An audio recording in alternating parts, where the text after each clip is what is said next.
meus votos de boa tarde a todos, né? Alunos, professores estão aqui com a gente. Estamos aqui em mais uma reunião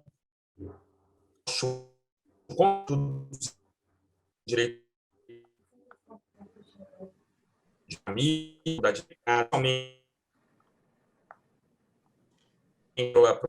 que muito me honra essa coadjuvância, e hoje foi me dada aqui de fazer as considerações iniciais. Hoje uma apresentação seguida de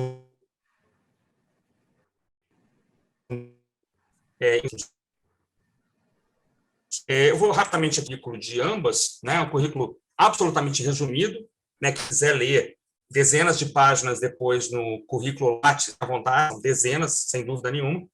A professora Helene Bastos, vou misturar aqui o que está no chat com o que ela me falou. Então, vamos lá. A professora Helene Zerada é diretora nacional do IBDFAM da região Sudeste, é mestre em Direito Civil com 200 anos, foi o que ela me falou aqui, eu já perdi essa conta, né? E é uma aguerrida colega aqui, advogada, atuante, a gente não fala mais atuante no DF, no PJ, atua no Brasil. Fernanda Matias de Souza, last but not least, né? Professora do YouTube, pós-graduada em Direito Romano, um lugar própria, cidade natal, né? É doutoranda pela UNB e é assessora do STJ, e, claro, componente do nosso grupo de estudos em Direito de Família. Aliás, é mestranda em Direito atualmente pela UNB, mas o mestrando é um doutorando em potencial. Então, ela é mestranda e doutoranda. É só uma questão de... Vamos passar depois a professora Fernanda e os alunos que quiserem ir tecendo aqui comentários e considerações, perguntas aqui no chat. Eu e a professora Ana vamos fazendo uma coleção aqui das considerações e, ao final, as duas... Eliane Bastos, minha querida amiga, você tem a palavra. Seu microfone está desligado, mas eu é só... super pronto. Agradeço o convite para vir até aqui, nesse ambiente virtual, e poder dividir um pouco, na verdade, das minhas angústias, mais do que qualquer outra coisa vivenciada nesses... Baixa aí, Maia, a televisão, por favor. 28 anos na advocacia. 28 não, 27. Eu já ia colocar um ano a mais. 27 completados daqui a 2 meses.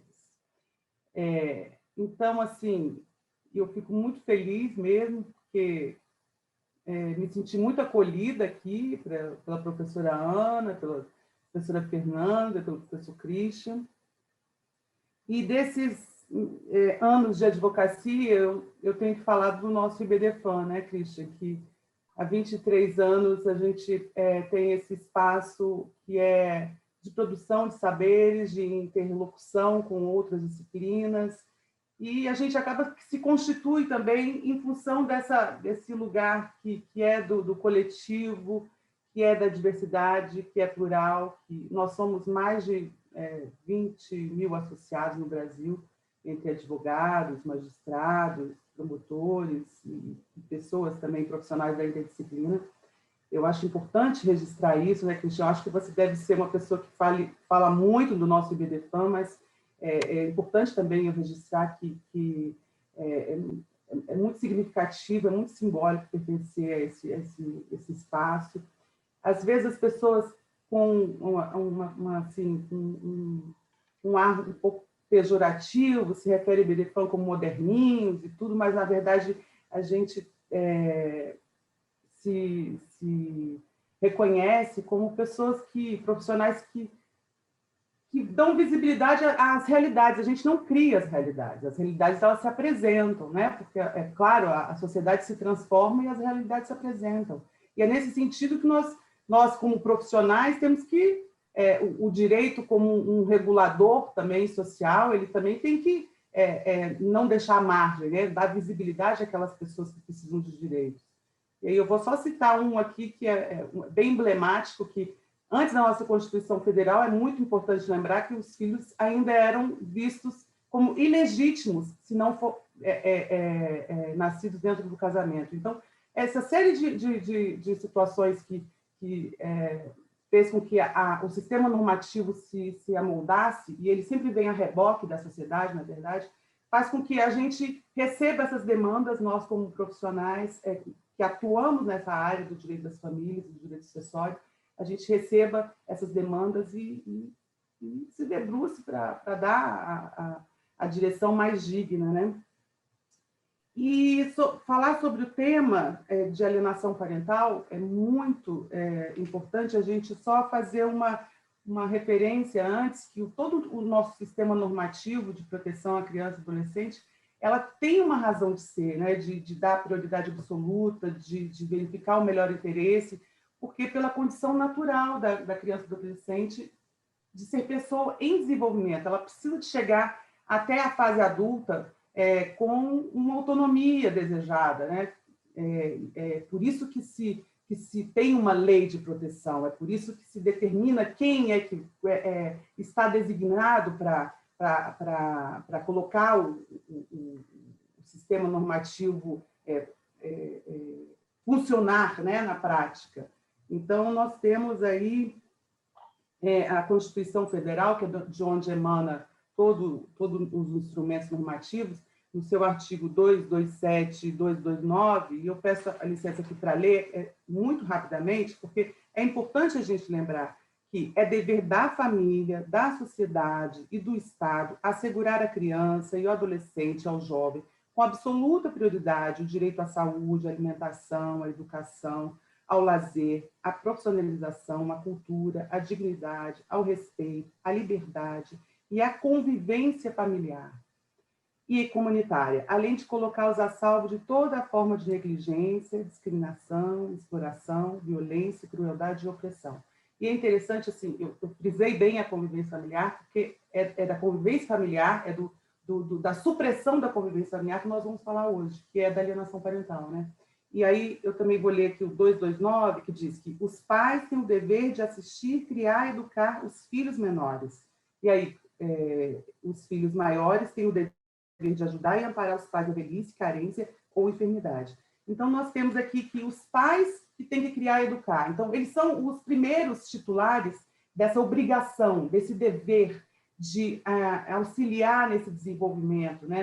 nessa aquisição de capacidades para se tornar um sujeito autônomo. Autônomo, a gente fala sobre todos os aspectos, né? Autônomo financeiramente, emocionalmente, psiquicamente. Então, assim, são os pais que detêm essa autoridade parental, que a lei ainda fala poder familiar, né, Trisha? Mas a gente sabe que poder familiar dá uma conotação de poder que, na verdade, deveria ser mais de autoridade, porque está muito mais ligada à autoridade, porque é autoridade na criação, e também pela obrigação que ela advém, não de direito de exigir alguma coisa, é o dever mais do que direito. Claro que os direitos também estão recepcionados.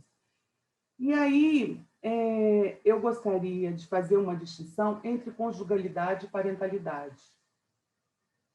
Porque a gente sabe que muitos dos conflitos, porque conflito também a gente tem que desmistificar. Conflito nós temos na vida. Vamos tomar água ou vamos tomar refrigerante? O conflito faz parte da gente fazer opções no nosso dia a dia. Conflito é conflito de viver. A gente já vive em permanente conflito. Uma coisa é o conflito, outra coisa é o litígio, né? Que às vezes também o conflito de criação, né? de educação de filhos, ele não necessariamente ele pode vir a se configurar um litígio.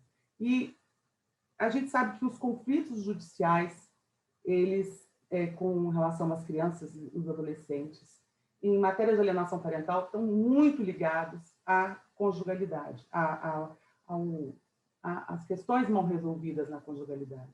E as questões da conjugalidade não se misturam com a parentalidade. A parentalidade é a cooperação que tem que ter, independente de se ter ou não conjugalidade, porque a gente tem filho, independente de ter sido casado, independente de ter união estável, independente de ter tido ou ter sido desfeita aquela união, os vínculos eles têm que ser mantidos para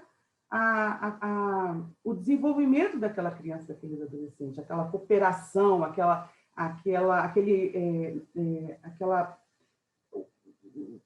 o cuidado, a criação, a colaboração, a cooperação, isso tudo que a gente fala é como se fosse tudo lindo, não é. Porque nem é quando as pessoas são casadas e não é também quando as pessoas não são casadas. Não é tudo harmônico, como a gente romantiza que tem que ser, não é. Mas, às vezes, podem ser contornados, né? E isso a gente espera que seja, inclusive, sugerido, amparado pelos profissionais que estão próximos a essa família, porque eu costumo dizer, se as pessoas precisam de redes de apoio, quando vão construir uma família, quando vão ter filhos, elas também precisam no momentos quando precisam decidir sobre determinados aspectos importantes da vida de uma criança e adolescente. Então, nesse sentido é que eu gosto de fazer essa distinção e dizer que nem sempre a gente precisa de pensar no litígio como o lugar ideal para resolver os conflitos. E aí eu quero fazer só um parênteses aqui para voltar para dizer do IBDFAN, porque o IBDFAN em Brasília tem 21 anos. E quem foi o primeiro representante do IBDFAN, BF, foi o professor Christian Fetter. E eu sou muito feliz e muito grata por isso, porque nós fundamos a nossa primeira diretoria em 2001 aqui. E se não fosse pelo Christian, nós não teríamos fundado a nossa primeira diretoria, né? Porque hoje a gente fala de IBDFAN, DF, é tudo muito estruturado, todo mundo já ouviu falar, e esse reconhecimento de público é sempre muito importante, Christian, fazer, porque, de fato, você sempre foi uma pessoa que valorizou o trabalho de nós profissionais e das pessoas que precisam do nosso trabalho também. Quando a gente valoriza o que a gente faz, a gente também, de uma certa forma, a gente também valoriza aqueles dramas, aqueles sofrimentos, para que os ciclos se fechem, né, e outros possam se abrir. Então, eu quero aqui de público dizer que eu sou muito grata por fazer parte da história do IBDFAN com a sua participação. E, então, assim, falar da alienação parental é falar da onde essa obrigação do cuidado, da criação, do amparo para o desenvolvimento, ela falha. E aí a gente chama do abuso da autoridade parental. A gente fala aqui da violência emocional e psíquica, da violência psicológica, da disfunção, né? Porque as pessoas têm funções. E aí também o IBDFAN sempre nos proporcionou a interdisciplina, e a psicanálise ela está na minha vida há muitos anos, porque o nosso presidente, Rodrigo da Cunha Pereira, a tese dele de mestrado há 1000 anos atrás foi sobre direito e psicanálise, e a gente aqui sempre estudou psicanálise e o direito. Aqui a gente teve a oportunidade uma vez de fazer um congresso, o Christian vai lembrar, um congresso internacional de direito e psicanálise. Então, essa interdisciplinaridade também ela é muito importante para todos que estão nos ouvindo. Assim, o direito só ele não satisfaz, a gente precisa de compreender mais das questões sociais, das questões econômicas. O direito só ele não é o suficiente para que a gente faça um bom trabalho. Então, nesse sentido, a gente entende que o pai e a mãe eles exercem funções na vida de uma criança e um adolescente.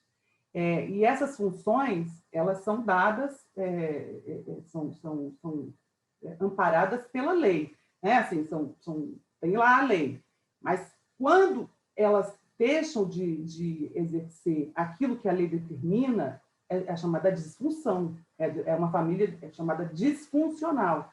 Então, é nesse sentido que a gente vê que a alienação parental ela encontra campo fértil no desfazimento de uma conjugalidade, ou não numa constituição de uma conjugalidade, porque às vezes as pessoas também têm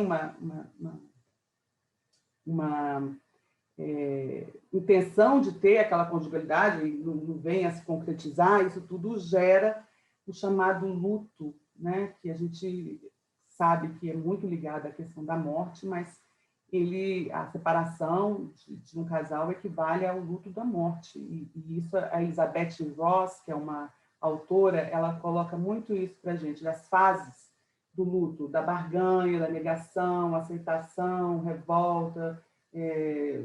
São 5 fases que ela fala, assim, então também sugiro essa leitura, que é importante, porque o luto é natural na vida do ser humano. Né? Me permite, acho que a negação seria a primeira, né? Faltou, tu mencionou. Parece que essas fases elas não são muito estanques. Às vezes, uma fase ela fica durando a vida inteira para uma pessoa e a pessoa não consegue superar. Então, assim, elas não são em ordem e não são estanques. Elas se permeiam e pelo menos é esse o entendimento que eu tenho. Às vezes as pessoas passam por uma fase mais rápida do que a outra, às vezes aceitam e depois vão negar lá na frente, mas tem até aceitação. Tem até aceitação. E é importante a gente saber disso para que a gente compreenda que esse luto natural, ele não pode... Porque a gente está falando de adultos, né? A gente está falando de adultos. O luto que transpassa a questão dos adultos e inicia a alienação parental, essa alienação parental, ela deve ser, então, um motivo de repúdio social, porque o que é alienação parental? Ela é uma campanha, né, de desqualificação daquele núcleo familiar, daquele pai ou daquela mãe.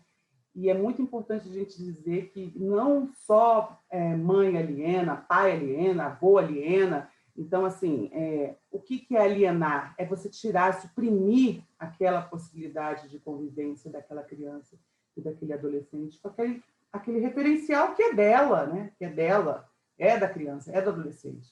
Então, é desequilibrado, né? Porque um adulto fazer isso, fazer essa programação. E aí eu queria só passar um trailer aqui para ilustrar, porque eu acho que a arte também tem esse viés de nos sensibilizar, e a gente tem que se utilizar desses mecanismos. Passar um trailer aqui de um documentário que fala sobre alienação parental, para a gente continuar a nossa conversa.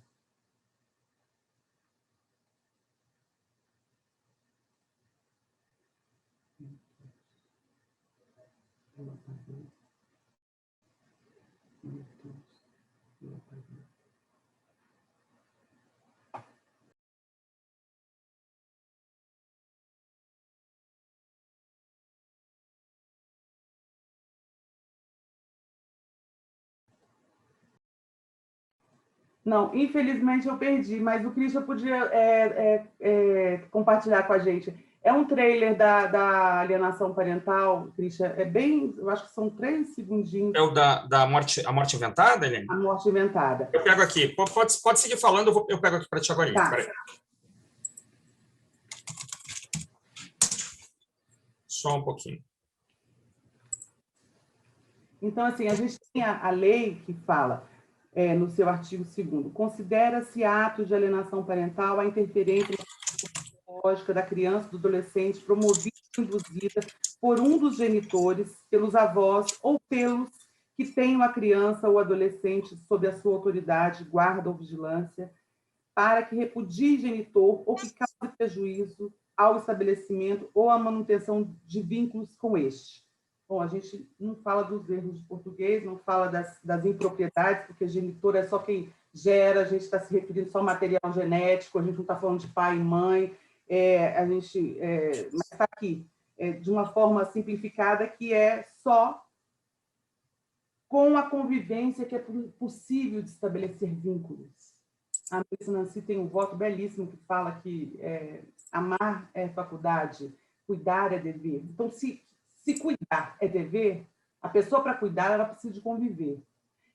É obrigação. E para a criança e o adolescente se desenvolver, ela precisa de ser cuidada, ela precisa de ser criada. Tá aí, Christian? Vocês estão vendo? Não. Está abrindo aqui, deve abrir daqui a pouquinho. Espera aí. Vejam se tem uma tela escura. Sim. Tá, vou ligar. Pode ligar? Pode. Então vamos lá.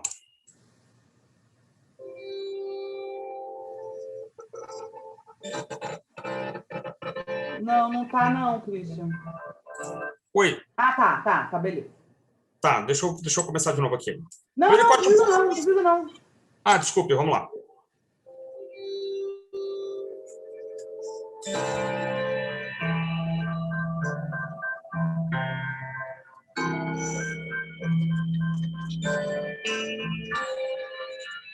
Ele só se falava mal dele. Opa. Opa. Ele, ao ponto de não falar meu nome, então eu não sabia o nome dele. A gente não tinha foto, essas coisas.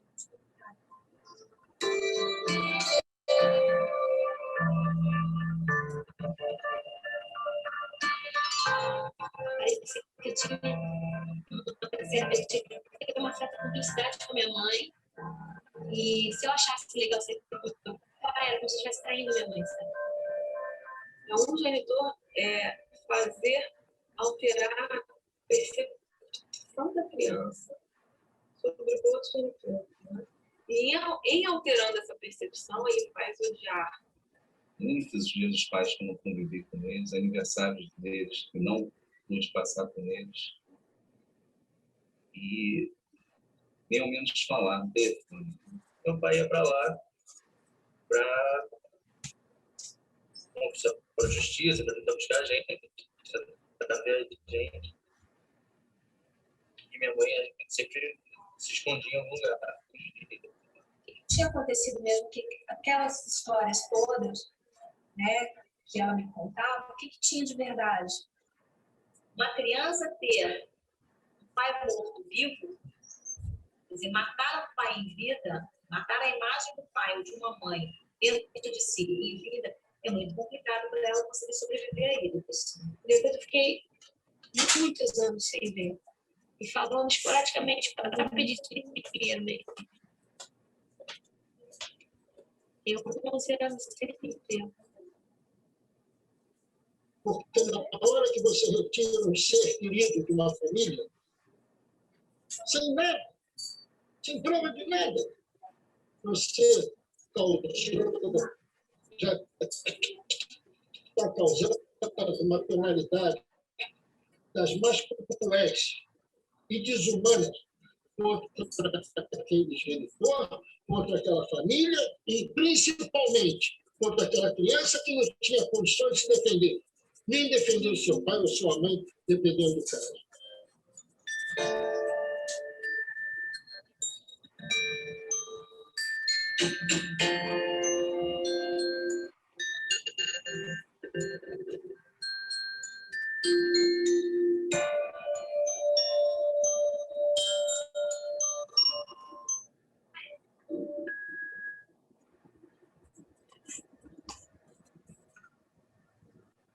Ok, obrigada, Christian. Então, esse documentário... Deixa eu só ela desligar aqui, peraí, permaneceu ligado, desculpa. Só um pouquinho. Só um pouquinho. Christian, só para falar para o pessoal, se alguém teve alguma dificuldade de assistir, eu coloquei aqui no nosso bate-papo o link do trailer que você passou. Joia. E eu acho que no YouTube o filme está inteiro também. Também. Sim. E eu queria sugerir um outro também para questões do desfazimento da conjugalidade, que é a história de um casamento. É uma história, é um filme baseado em fatos reais que ilustra bem como é a situação de um casal onde as subjetividades funcionam e depois, quando param de funcionar, aquela subjetividade ela vira, instrumentos para se retaliar, para se buscar suprimir a convivência.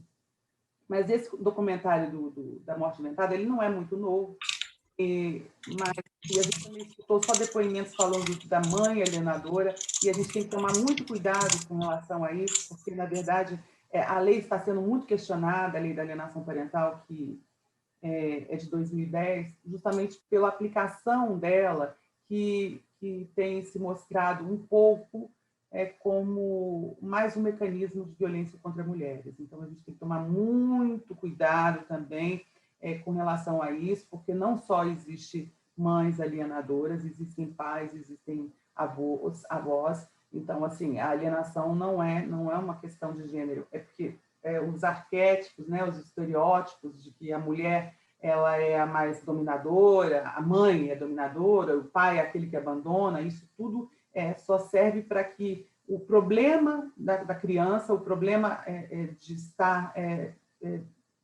da violação dos direitos da criança, fiquem de uma forma menos recepcionada. Então, a gente tem que tomar muito cuidado em relação a isso. Essa lei, hoje, ela é questionada por conta disso, mas, inclusive, pela impossibilidade do retrocesso, ela pode ser aprimorada para que ela não seja aplicada para ser um instrumento de mais violência, que nós sabemos a nossa sociedade, infelizmente, tem altos índices de violência contra a mulher, mas a gente tem que ela é um grande mecanismo para dizer a convivência, ela é fundamental, ela é um direito da criança e do adolescente.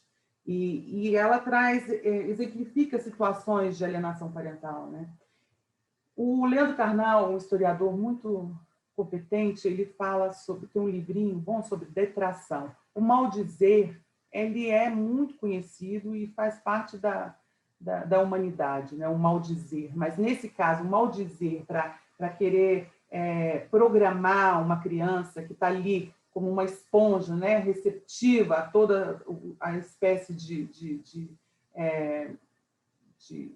tratamento, de cuidado, de amor, de afeto, fazer isso é nefasto. Então, falar que é alienação é colocar nome em um mal social que há muito tempo a gente sabe que existe. E aqui eu não vou expor meus pais, porque eles já são falecidos, mas eu vivi alienação parental, meus pais sendo casados. Então, alienação parental, às vezes, ela pode existir até quando as pessoas estão casadas. Mas a gente sabe que muitas coisas da época que eu fui menor de idade até hoje, já melhoraram bastante. Então, pode ser que, talvez hoje, minha mãe não faria o que ela fazia, de falar mal da família do meu pai, por ciúmes, por insegurança. Então, assim, essas coisas todas, a gente sabe que, para a gente pensar numa sociedade mais civilizada, a gente tem que ir avançando. Este é um mal social e a gente tem que combater. Dizem muito com relação à síndrome, e a síndrome, não está no Cadastro Internacional de Doença, isso quer dizer o quê? Garner era um pedófilo, enfim, querendo desqualificar a lei. A lei, ela pode ter as suas falhas, ela pode ser aprimorada, mas o mal social a gente consegue identificar. A gente consegue identificar próximo da gente se a gente tiver um pouquinho mais de amplitude para estar atento a essas situações, que um quer dizer que é melhor do que o outro na filha do filho. Então, a gente sabe que isso agora na pandemia se acirrou, né? Porque a pessoa que tem ali uma índole para ser uma pessoa alienadora, se considerar suficiente na vida da criança e do adolescente, ela, com o Covid-19, ela disse, agora, então, é mais uma forma de supressão. Olha, vamos evitar o contágio. E aí eu gostaria só de refletir, eu quero até passar a palavra para os colegas e para quem está nos assistindo, para a gente poder ir para os debates, que eu acho que é muito mais produtivo a gente poder conversar mais sobre determinados pontos.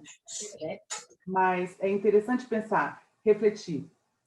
O risco do contágio, sendo uma criança, filhos de pais que são profissionais de saúde e são casados, ele existe. Ele existe e, obviamente, os pais vão cuidar para que isso seja, esse risco seja o menor possível e os cuidados que deve se tomar. E a mesma coisa deve acontecer quando as pessoas são separadas. E o judiciário começou a fazer o quê? A ser chamado a se posicionar e dizer, não, então vamos parar tudo, os contatos vão ser virtuais. Mas se as pessoas não estivessem separadas, esses contatos eles teriam que acontecer de alguma forma. Então, assim, tudo é motivo, é combustível para se tentar suprimir a convivência. E isso que é o nefasto. A criança tem os referenciais. Olha, hoje você pode ter filhos de forma independente, mas se você teve um filho, tem uma mãe, tem um pai, é interessante, assim, é lamentável como tudo vira motivo para suprimir uma convivência. Separou e não superou a separação, vamos supor, foi traído, aí fala para o filho, sua mãe não presta. Sua mãe caiu de bicicleta, olha, não cuida, caiu de bicicleta. Sua mãe bebe. Então, assim, tudo, o seu pai bebe, isso a gente tem que tomar cuidado com a questão de gênero. Não é uma questão de gênero. Tanto pai quanto mães podem ter perfil de alienadores, serem pessoas que abusam da autoridade parental. Então, tudo vira combustível. E a gente tem que estar receptivo para atender isso, sem colocar as nossas questões também, né? A gente tem que ter um distanciamento, todos os profissionais. E aí eu quero citar um autor, que ele chama Rodrigo Dório Dantas, que tem um trabalho belíssimo que fala sobre o julgador, e ele desenvolve uma tese sobre o estado natural de parcialidade, o estado mínimo de imparcialidade. Ele fala do julgador, né? Porque ninguém é neutro. A gente espera que o julgador ele tenha um distanciamento e uma imparcialidade, mas ninguém é neutro. A gente coloca as nossas subjetividades no nosso trabalho. E aí eu queria não limitar a questão do julgador, nós profissionais também. A que ponto a gente acha que a nossa forma deve ser a forma... Outro dia eu vi que eu atendi um colega que ele veio falar do filho do meu cliente, falando que ele deveria estudar em tal escola. Eu falei, gente, como assim o advogado quer dizer aonde o filho do meu cliente deve estudar? Então, assim, a gente também, como profissionais, a gente também tem que saber as nossas limitações, as nossas subjetividades, que não é aquela singularidade que está sendo colocada ali. Eu acho que eu queria passar, então, eu não sei se eu cheguei a comentar sobre tudo, mas eu queria passar para as perguntas, porque eu acho que esse é um tema tão doloroso, é um drama social tão horroroso, que eu gostaria de saber o que vocês pensam, o que a gente poderia refletir juntos. Então, vamos fazer o seguinte, primeiro, claro, agradecendo a sua fala, a quantidade de caminhos que você abriu aqui para pensar, né? E a Eliane tem uma característica que eu acho maravilhosa, que assim, fala fácil, né? Parece que é fácil. Eu vou agora fazer uma palestra igual a dela, eu não consigo, né? Porque há uma fluidez no pensamento, na fala. Professor. Você não, mas somos. O professor não é só que tem muita gente que está em sala de aula que não é professor, na verdade.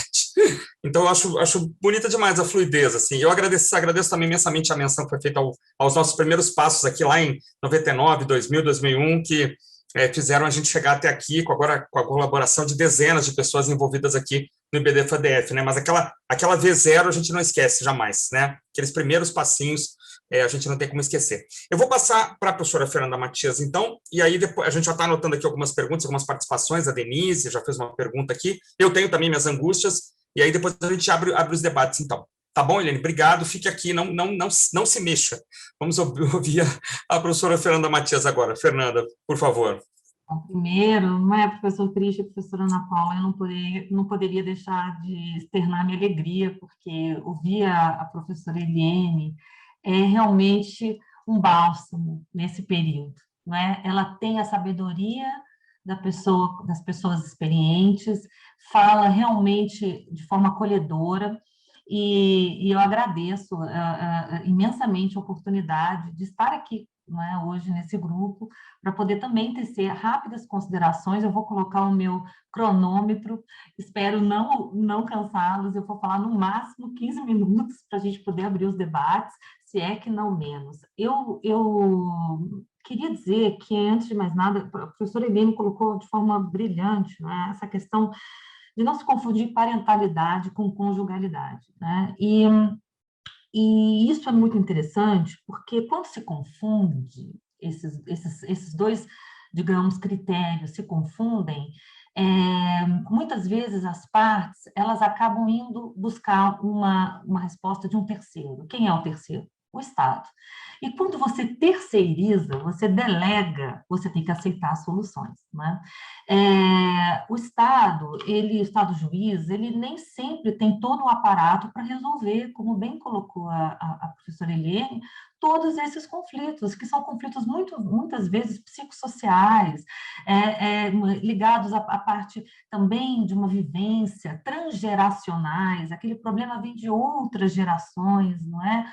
O outro não enxerga o próximo, não tem empatia, não se coloca no lugar. Então, a Lei 12.318, que é a Lei da Alienação Parental, que descreve a alienação parental, como bem colocou o professor Eliane no seu artigo 2º, ela traz, na verdade, uma tentativa do Estado e aí o Estado legisferante, né, o Estado por meio de uma legislação positiva, o Estado não é positivador, uma tentativa de que essas questões de parentalidade e conjugalidade não se misturassem, não venham a se misturar, como normalmente acontece quando as partes não se dão bem já após uma ruptura.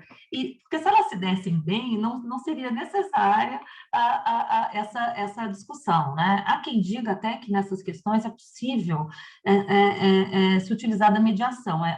Ele é uma mediadora, uma conciliadora nata, como vocês percebem, mas veja, a mediação, ela pressupõe que ambas as partes estejam aptas e queiram conversar, e normalmente é o que justamente não acontece na alienação parental.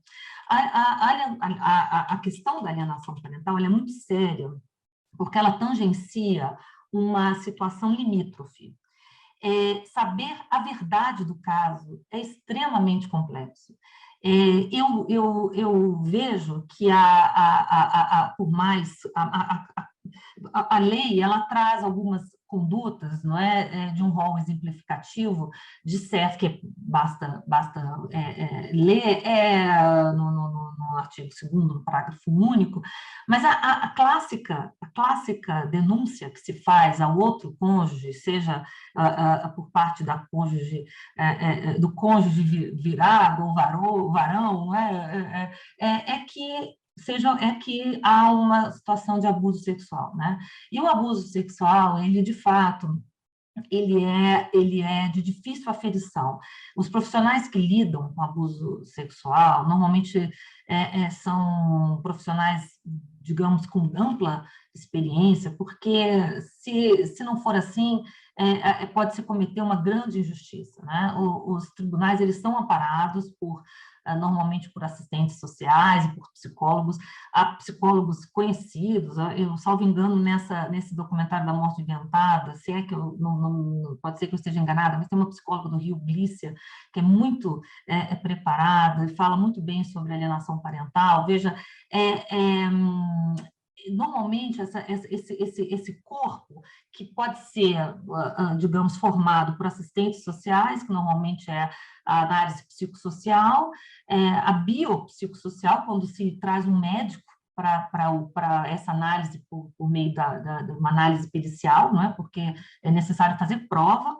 Normalmente é necessário o psiquiatra, não só para avaliar a criança, mas também os pais, né? Porque há pais que têm, digamos, certas patologias que são necessárias de serem identificadas, situações que às vezes muito ansiosos ou borderlines, não é? Porque quando você impõe a uma criança um sofrimento como esse, como colocou no vídeo que o professor Christian nos brindou por meio da professora Eliane, se matou o pai em vida, não é? Você simplesmente traz uma realidade falsa, né? Só que ela precisa ser investigada, porque muitas vezes a alienação parental ela desafia os próprios profissionais, não é? E o juiz ele fica no meio de normalmente de hard cases, né? De casos que precisam daquela ponderação que a Alex tão bem trazia, a fim de avaliar se há mesmo aquele abuso de direito ou não. Lembrando que, como bem colocou a professora Helene, que usou a palavra abuso, o abuso de direito, lá do 186 e 187 do Código Civil, está na parte geral do Código Civil. Então, ele ilumina a parte especial, como não deveria deixar de ser a parte do Código no que trata da família e as leis extravagantes, como é o caso da lei da alienação parental.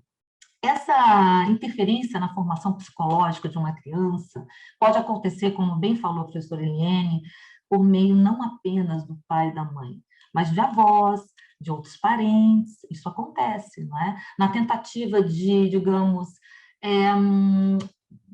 prejudicar aquele outro parente naquilo que ele tem talvez de mais precioso, que é a sua função não é, de genitor, aquilo que normalmente um pai e uma mãe têm de mais precioso é justamente o convívio. A professora Eliane colocou muito bem essa palavra convivência, que a Constituição, ela digamos, celebra no artigo 227, não é?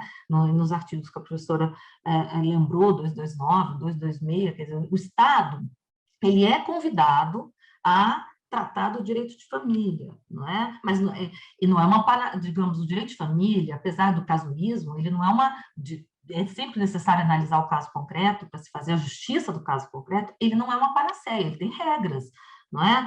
E essas regras, elas digamos, precisam ser sempre o norte, a luz.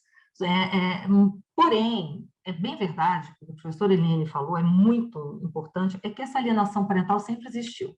Isso não é uma novidade do nosso século, isso vem de séculos em séculos. A professora Maria Berenice, ela tem um artigo só sobre alienação parental, e ela diz assim: o fato não é novo. Usar filhos como instrumento de vingança pelo fim do sonho do amor eterno não é novo.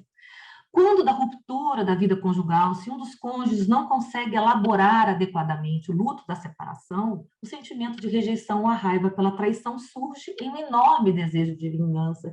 E isso acaba, muitas vezes, criando programas, mandatos de vida numa criança. O filho assume e ele acaba aceitando aquela situação como verdadeira. E não é raro o filho ser conivente com o alienador. Porque ele acaba, a alienação ela tem gradações, ela pode ser leve, média e grave. No início, sempre começa, a gente sempre diz que é melhor resolver logo o problema do início, porque essa situação da alienação parental, ela sempre tende a piorar. É um jogo de manipulação, né, de armas. E a professora Eliane colocou muito bem, é mais comum que a mãe o faça, por quê? Ela disse, né, colocou claramente que os pais também podem fazer, mas por conta da guarda unilateral ter sido a nossa regra durante tantos anos. A guarda compartilhada em 2008, ela por meio de uma lei esparsa, se tornou a regra no sistema, né, alterando o próprio Código Civil, né? Só que ela é uma novidade que ainda, por isso que ela foi hierarquizada, porque como colocou muito bem a professora Eliane, que fala de um lugar que eu desconheço, que é da experiência, que é tentar convencer as partes, prevenir as situações. Tanto a lei da guarda compartilhada quanto a lei da alienação parental, elas têm uma importância enorme para o sistema, ainda que se discuta se é síndrome, se não é, se tem um Código Internacional de Doenças, se a alienação parental é uma doença, não é? Normalmente a gente vai ao médico, o médico nos dá um CID, não é? A síndrome, por isso que hoje nem se usa mais, como falou a professora Eliane, essa palavra, se fala mais de alienação parental por si só, ela não está no DSM, né? Ela não dá descrições de doenças mentais, a despeito de, como eu disse, existirem enormes indícios de que as pessoas que alienam, que praticam alienação parental, sejam acometidas de doenças psiquiátricas, né? Então, envolve uma rede multidisciplinar para se avaliar todo o contexto socioeconômico e emocional da família. Vejam que o nome da alienação parental, da alienação parental, ela tem diversos sinônimos, e vejam pelos nomes, a gente já percebe que nós não estamos tratando de algo trivial, de algo bonito do direito de família, não é? Não é. Veja, ela tem o nome de síndrome da implantação das falsas memórias, síndrome de Medea, síndrome dos órfãos de pais vivos, que é justamente o que essa moça falou nesse belíssimo documentário que eu desconhecia, que eu vou assistir assim que acabar a aula, que o professor Christian já conhecia há muito tempo. Reprogramação da criança ou adolescente, padrectomia. Vocês vejam que são palavras muito difíceis para descrever um fenômeno que a professora Eliane falou, né? Essa alienação parental, ela nasceu, ela tem como marco teórico um psiquiatra infantil da Universidade de Colômbia, que é o Richard Gardner. A Eliane falou rapidamente o nome dele, e rapidamente eu captei a mensagem. O Richard Gardner ele foi muito criticado porque ele trouxe à baila essa possibilidade, essa existência desses indícios maléficos dentro de uma família, mas ele acabou cometendo suicídio, né? Ele cometeu suicídio, ele teve provavelmente até pelo histórico, porque de tanto estudar casos tão graves, ninguém passa, os psiquiatras também são pessoas, né? Então, eles lidam com essas disputas, com esses egos, com essas dificuldades diariamente, distúrbios de toda ordem. Então, mas isso não desfaz a importância do Richard Gardner, que é citado inúmeras vezes no livro de alienação parental do professor Rufo Madaleno, que é, digamos, uma experiência digna, não é, de se ter, que é um livro só sobre o tema. Essa dependência, essa submissão que se impõe a uma criança ou a um adolescente, de fato, ela chega a ser quase criminosa, não é? Não há, por isso que há quem diga que isso deveria se tornar crime, e houve um projeto para isso que não passou. Essa violação, né, desse direito fundamental, que a professora Helene já começou falando disso, ela é extremamente percussiente, é um tema importantíssimo por conta da pandemia, porque, de fato, houve até um conselho de psicólogos que, no início da pandemia, ele emitiu um parecer, depois eu coloco o nome do conselho, favorável a que se suspendessem as visitas e o convívio e que todas as pessoas, então, passassem a se relacionar virtualmente, aquele que não exercesse aquela guarda contínua, aquele, não é? E isso gerou uma grande busca pelo Poder Judiciário para que aqueles pais que já eram alienadores profissionais aproveitassem dessa situação tão grave da pandemia para alijar o outro desse convívio, o que é uma detecção muito clara.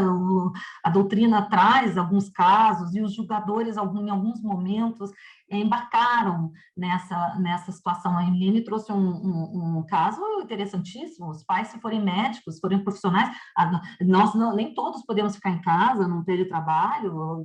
Há pessoas que precisam ir para as ruas, o trabalho é desse. E o que eu queria finalizar, já são 13 minutos, eu prometi que ia falar 10, é que para esses psicólogos e para esses psiquiatras, esses assistentes sociais, o desafio é muito grande, porque avaliar esse sofrimento, esse desequilíbrio das crianças, às vezes exige uma leitura nas entrelinhas, das nuances. A criança, quando ela é conivente, muitas vezes nas entrevistas que os psicólogos falam, né? Conivente eu digo no sentido de ter sido induzida, né? Ela foi colocada naquele lugar. Ela não olha muito no olhar, ela não olha nos olhos da psicóloga, normalmente, ou do assistente, ela troca de assunto com facilidade, porque aquilo, na verdade, foi incutido na mente dela, no coração dela, não parte propriamente dela. Agora, quando uma criança, ela de fato é abusada, normalmente ela não consegue ficar no mesmo ambiente que o abusador, né?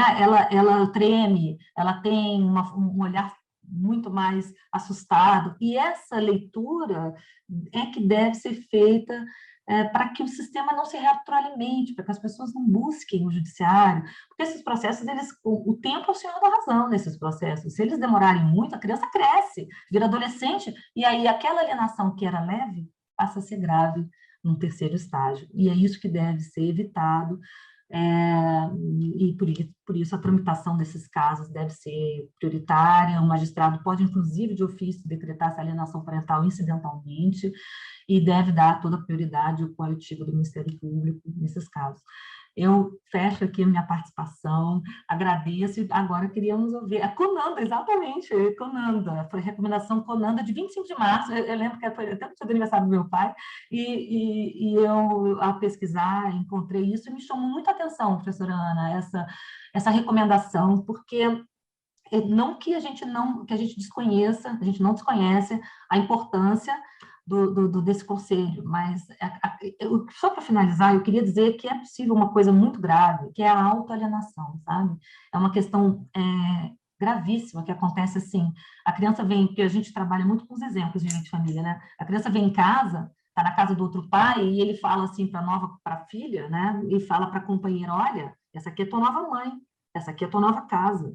Aquela casa que você está lá não vale de nada, aquela casa é ruim, essa aqui que é boa. E aquele filho acaba se sentindo excluído daquela relação, sabe? Isso acontece também, chama autoalienação e é tão grave quanto. Era isso que eu tinha a dizer. Muito obrigada. Puxa vida, Fernanda, que ótimo. Que eu me sinto aqui diante de um quebra-cabeça de duas peças, né? Em que uma fala combina perfeitamente com a outra, formamos um mosaico aqui de novos caminhos, de temas que estão absolutamente hoje em discussão, né? Temas que foram descortinados também pela pandemia. Fernanda tocou num ponto assim no final que para mim ela podia falar mais meia hora, que é a autoalienação, que é um tema muito interessante, né? Então as preocupações e angústias aqui são todas nossas, né? E os alunos aqui também já começaram a participar e deixaram algumas perguntas aqui no chat que eu vou tentar mais ou menos sistematizar, até em ordem um tanto didática, assim, então não vai ser exatamente na ordem que foi feita. Eu vou passar para as duas, quem quiser falar primeiro, se eu me sentir aqui à vontade para complementar. A professora Ana, também, por favor, se sinta à vontade. Quiser falar alguma coisa antes? Na verdade, eu queria fazer uma pergunta para vocês três, para você, para a professora Eliane, para a professora Fernanda, porque a professora Eliane tocou na questão, né, do projeto de lei de alienação parental, inclusive o Christian vai depois passar uma pergunta dos nossos participantes sobre esse tema, e aí eu queria saber se vocês acham, se de alguma forma a pandemia e essas dificuldades enfrentadas na pandemia, né, talvez um pouco, no primeiro momento nós não sabíamos o que fazer, orientações desencontradas, a própria professora Eliane falou, né, que tivemos um reforço de alguns casos de alienação, se isso pode ter desencadeado, se isso contribuiu para a aceleração desse projeto que tramita para a revogação da lei de alienação parental, se tem alguma relação, porque parece que ele tem andado e ganhado corpo agora, né, nos últimos tempos. Então, eu queria saber se vocês acham que tem alguma relação ou não, se seria só realmente fruto do trabalho já desenvolvido anteriormente em razão da CPI. Enfim, se vocês puderem comentar. Eu associo mais com o momento que nós estamos vivendo no nosso legislativo, né? Que reconhecidamente é um legislativo mais retrógrado dos últimos tempos, assim. Então, e as crianças, elas não têm voz, assim como os pais têm, né? Assim, a gente percebe também que a voz delas não estão sendo, deixa de ser priorizada no momento que se tem a possibilidade de revogação, porque a lei, de fato, merece ser aprimorada, mas nunca revogada, porque ela é um instrumento que propicia a proteção da criança, né? A convivência, o direito fundamental recepcionado da convivência familiar. Então, como assim, né? Não dá para a gente imaginar que vai retroceder nesse sentido, mas acredito que a pandemia possa ter acirrado. Eu posso continuar só falando um negócio aqui que eu queria falar, que eu fiquei muito feliz de escutar a Fernanda. Claro. Muito feliz mesmo, porque ela trouxe muitos exemplos, né? Assim, a sua fala foi muito... a gente já sabe da sua competência e tudo, mas eu acho que de tudo que você for falar, você vai falar muito bem, porque você, de fato, se aprofunda para trazer os elementos que são pertinentes. Fernanda, eu gostei muito de escutar, muito mesmo. E eu queria lembrar que só que você disse que eu sou mediadora, eu não sou mediadora, nem um pouco, não tenho o menor perfil de mediadora. Eu fiz curso de mediação para levar, para falar para os clientes. Eu sou, assim, entusiasta da mediação desde que eu entrei no Medefam. Eu acho que eu fiz um curso lá para 2003, em São Paulo, com a Águida, Christian. Então, assim, eu sou uma entusiasta porque eu sei que a gente não consegue. E aí eu lembrei, Christian, de um processo que nós atuamos em partes exadversas, e que você era meu exadverso, que era um início de alienação parental. Por exemplo, não sei se você vai lembrar, a madrasta estava falando para a menina para a filha chamar ela de mãe. Estava falando da dieta dela, que não era a dieta que a mãe, sei lá, se ela era vegetariana, não me lembro mais, mas estava fazendo com que aquele referencial fosse, de alguma forma, questionado. Então, isso interferir no referencial do outro. Isso no final, você quer que tenha prejuízo nessa convivência, que tenha prejuízo nesse vínculo. Então, são os passos, né, que se dá. Então, assim, não há como esquecer uma audiência que durou 6 horas, né, ao todo. O que eu fiz nesse caso, mas porque você quis, porque eu disse, Christian, eu vou para qualquer mediador que você quiser, Christian, qualquer um. Vamos buscar um profissional da mediação, porque nem eu nem você somos mediadores, mas a gente reconhece o valor que tem. E a justiça ela não consegue alcançar esses detalhes. Mas nós conseguimos. Conseguiu. Nesse caso, a gente teve êxito, porque a gente deu umas reguladas de ambas as partes. De orelha, de lado a lado. Mas nem sempre os colegas têm esse perfil, assim, querem mais legitimar, né, aquelas dores, aquela revolta. E a gente não pode fazer isso, porque as crianças acabam não tendo voto, porque os pais vêm, nos contratam, fala, e aí a gente sai representando eles também, passando o trator, e as crianças não falam, elas não participam, e elas que ficam assujeitadas ali, né? Então, eu queria fazer só esse reparo, porque eu não tenho perfil de ser mediadora, mas eu toda vez que eu posso, eu insisto para o Christian, vamos fazer mediação. E você falou do abuso sexual. De fato, Fernanda, o abuso sexual é o grande problema que a gente enfrenta hoje para que essa lei seja questionada.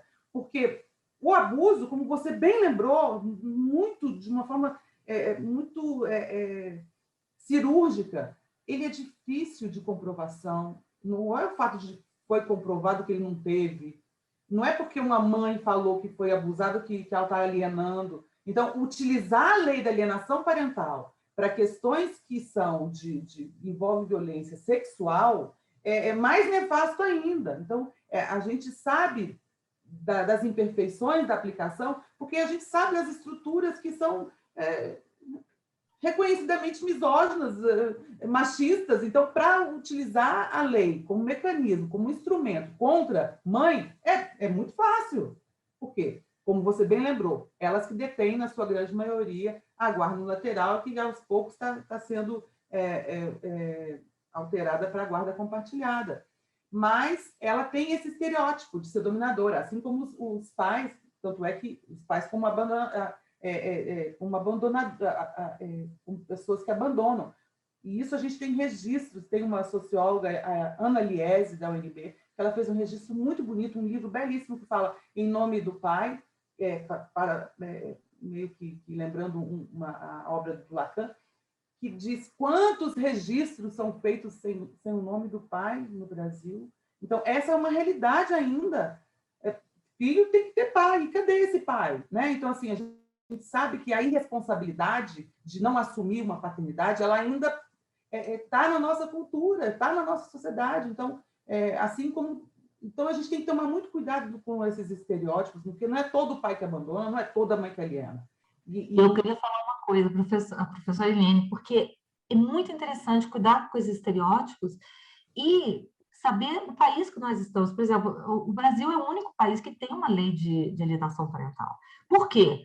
Porque, será que só aqui acontece? Não, nós tivemos apesar da lei ter seus defeitos, também acho que não deve ser de forma alguma revogada, mas nós temos que aplicá-la de forma ética, não é? O juiz ele tem que fundamentar a sua aplicação, e não é o livre convencimento motivado, mas tem que ser motivado, o Código de Processo Civil exige isso, e muito, muito bem colocado essa questão dos estereótipos que a professora Helene colocou, porque, de fato, eu vejo isso com a experiência do lado, eu estou do lado de cá, né? Eu também sou servidora pública.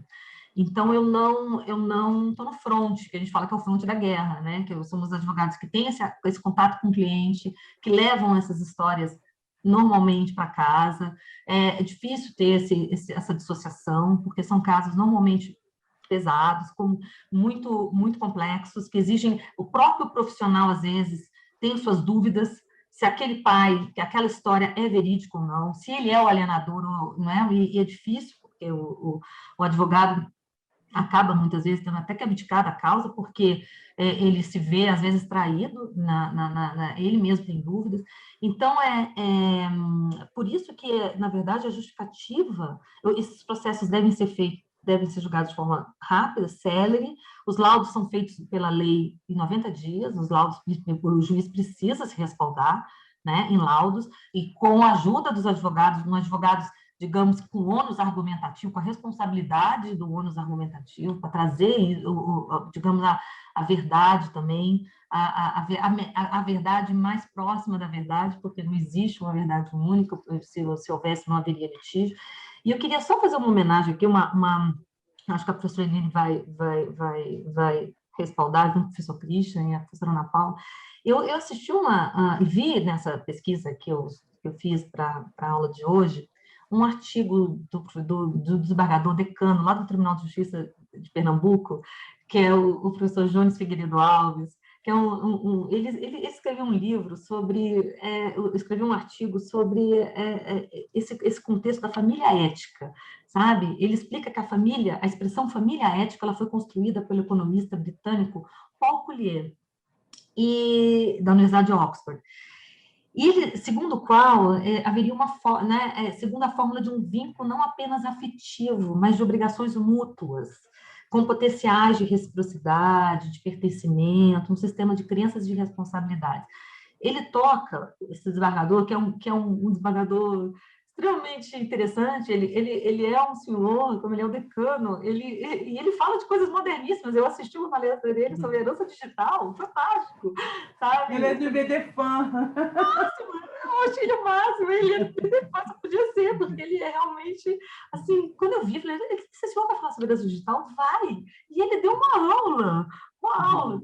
Mas é muito interessante essa família ética, porque ele traz esse conceito e o que se linka com aquilo que a professora Eliane falou do abuso, porque o abuso de direito ele está descrito na parte geral do Código. Então, essa questão obrigacional, muitas vezes, se discute muito se o direito de família tem princípios próprios. A paternidade responsável, por exemplo, é uma delas, está no artigo 226, parágrafo 7º da Constituição.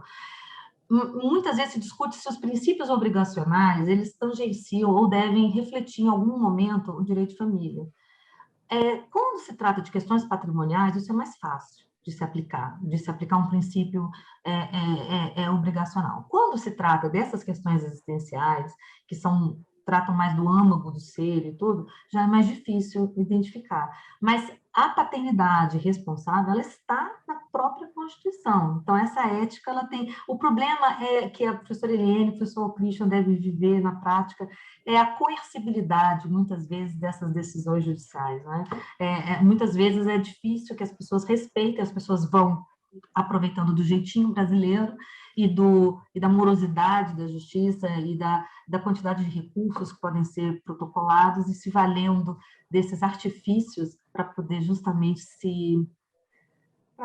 perpetuar a alienação parental, que tende sempre a piorar. Se eu puder acrescentar bem brevemente, meninas, Ana, ainda respondendo a sua pergunta, pegando um pouquinho da Helena, um pouquinho da Fernanda, eu terminei a madrugada passada com um artigo que estou escrevendo aqui em parceria com uma aluna aqui da instituição, uma ex-aluna da instituição, que fez um TCC belíssimo sobre alienação parental, e surgiu a oportunidade de participação de uma obra que vai ser publicada pela OAB de Santa Catarina, e nós fizemos um comparativo das decisões na pandemia do TJDF e o TJ de Santa Catarina.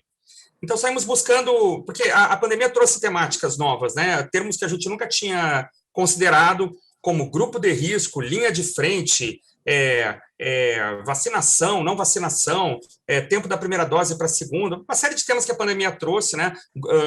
E a gente observou o seguinte, que em termos de alienação parental, existem muitos poucos acórdãos, tanto no TJDF quanto em Santa Catarina, claro que é um recorte curtíssimo, né? Falando sobre alienação parental. As pessoas estavam mais mesmo discutindo como iam exercer o convívio nesse momento tão excepcional que nós estamos vivendo. Mas, ainda assim, nós encontramos um acórdão em cada tribunal em que houve realmente uma alegação, quer dizer, a pandemia auxiliou na amplificação da alienação. Então, já havia um movimento de alienação e o isolamento social entrou como mais um elemento, né? E, nos dois casos, as partes foram advertidas, que eu acho que é uma pena belíssima, que está lá no artigo 6º, inciso 1º da lei, e que é muito pouco usada, na verdade. Uma advertência de um juiz, né, pessoal, para uma pessoa leiga, é uma paulada. A impressão que dá é que você está agora com um Big Brother dentro da sua casa, observando cada passo que você dá. E como é uma pena pouco usada, quer dizer, os advogados também pecam, me parece, por sempre entrarem com, a gente chama de faca no dente, sangue no olho, não, já quer inverter guarda, já quer tirar a criança daquele pai, daquela mãe, pérfidos, e aí a petição parece um concurso de adjetivos, acho que eu já falei isso aqui, quanto mais negrito, quanto mais caixa alta, parece que a gente ganha mais, o que é um erro, uma bobagem, né? A petição que tem os melhores argumentos e provas é que vai vencer, mas é impressionante como aparece esse caminho, né, de o juiz dizer, olha, a parte está se aproveitando, isto é um ato de alienação, e a parte está advertida. Então, é interessante, nós encontramos dois acórdãos em momentos semelhantes, né, e observamos também como é interessante a evolução da jurisprudência ao longo da pandemia. Então, você encontra decisões ali de março a abril, suspendendo o convívio por 15 dias até isso tudo passar. Mas é óbvio que em 15 dias tudo isso não passou. Essas coisas só pioraram. Depois temos decisões um pouco mais duras ali no período de agosto, setembro, outubro do ano passado, em que realmente houve casos de suspensão, de visitas virtuais, né? E pelos mais variados motivos, em geral, pais ou mães que não estavam tomando devido cuidado, ou eram pessoas que estavam negando ainda a pandemia, comprovadamente pessoas negacionistas, né? E agora, com a chegada das vacinas, já um novo bloco de decisões, né, em que considera que a pessoa já foi vacinada, já está imunizada, o risco diminuiu, ou coisa parecida, e em alguns casos em que havia ocorrido o bloqueio do convívio, o convívio está voltando paulatinamente com o parente, né, o genitor descontínuo, chamemos assim, o pai ou a mãe que não detém a guarda, não detém a maior parte do tempo. Agora, respondendo à pergunta da Ana, que eu acho muito interessante, eu acho que esse movimento atual pela revogação da lei, que é objeto de pergunta aqui de 2 alunos, ele não é fruto da pandemia, na minha opinião. Eu não consegui enxergar ainda uma ligação. Eu acho que é fruto, sim, de uma campanha que vem sendo feita há bastante tempo já, de desqualificação da lei, de desqualificação, inclusive, de nós, que somos operadores de direito e defensores de uma lei que proteja as crianças. E acho que é uma campanha que, em sua maioria, não vou generalizar, mas é composta por considerações absolutamente falaciosas. Absolutamente falaciosas. Nós ouvimos que, já em congressos, em palestras, em pessoas que levantam no meio da nossa fala e começam a gritar, que a lei favorece pais pedófilos. Eu estava numa palestra outro dia na Vara da Infância, há um tempo atrás, deve ter uns 3 ou 4 anos já, palestra presencial. Uma senhora levantou e começou a gritar comigo. Mas a lei protege pedófilos. E essa tem sido uma fala muito marcante das pessoas que querem revogar a lei. Mas não há comprovação sobre isso. Eu fiz uma pesquisa outro dia aqui também na jurisprudência do TJDF, né? Nós temos, se você digitar alienação parental no campo de pesquisa do TJ, vão aparecer cerca de 240 emendas. Eu dei uma lida em cada uma, delas e depois eu digitei inversão de guarda. Cai para 12 casos. 12 ou 13 casos de inversão de guarda, dos quais apenas 2 são procedentes. Então, em 240 casos de alienação, aqui no DF, né, eu duvido que uma pessoa que perca a guarda não recorra, não é possível que não haja um recurso de apelação, pelo menos uma apelação, 2 casos houve inversão de guarda. É menos de 1%. Então, será que a lei... E será que esses 2 pais que conseguiram a guarda são pais pedófilos? Não há comprovação sobre isso. Então, o argumento da pedofilia, no meu entendimento, há outros argumentos que a gente poderia conversar num outro momento, mas o argumento da pedofilia é falacioso, ele não tem comprovação. É uma ideia jogada no ar e multiplicada em grupos de WhatsApp. Eu sei de 2 casos, que não foi invertida a guarda, mas que a lei foi utilizada no caso onde tinha toda... Não foi nem a mãe que falou do abuso, entendeu? Sim. Então, assim, essa questão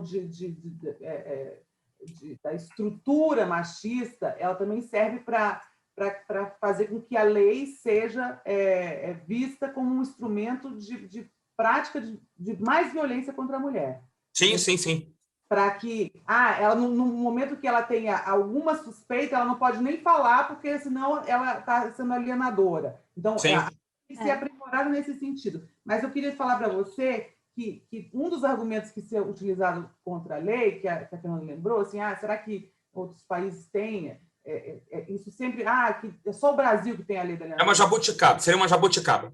É só o Brasil que também tem o Estatuto do Idoso, o Código do Consumidor. Então, assim, isso não desqualifica a lei. É porque a nossa sociedade ela é complexa mesmo. Eu sempre fiquei imaginando assim, por que uma senhorinha bem velhinha. Ela, quando vai pegar o metrô em Paris, ela não precisa de ter prioridade, ninguém vai derrubar ela, sabe? Assim, por quê? Porque, infelizmente, a gente tem as nossas diferenças e a gente precisa dar esses passos em direção à nossa civilidade. Não deve se ter o abuso da autoridade parental que atrapalha a convivência, que queira exterminar vínculos. É isso. A gente não tem como retroceder. A gente pode aprimorar para que ela não seja utilizada. Eliane, em vários países também, desculpa, só te cortar, embora não haja lei a respeito, há menções na jurisprudência.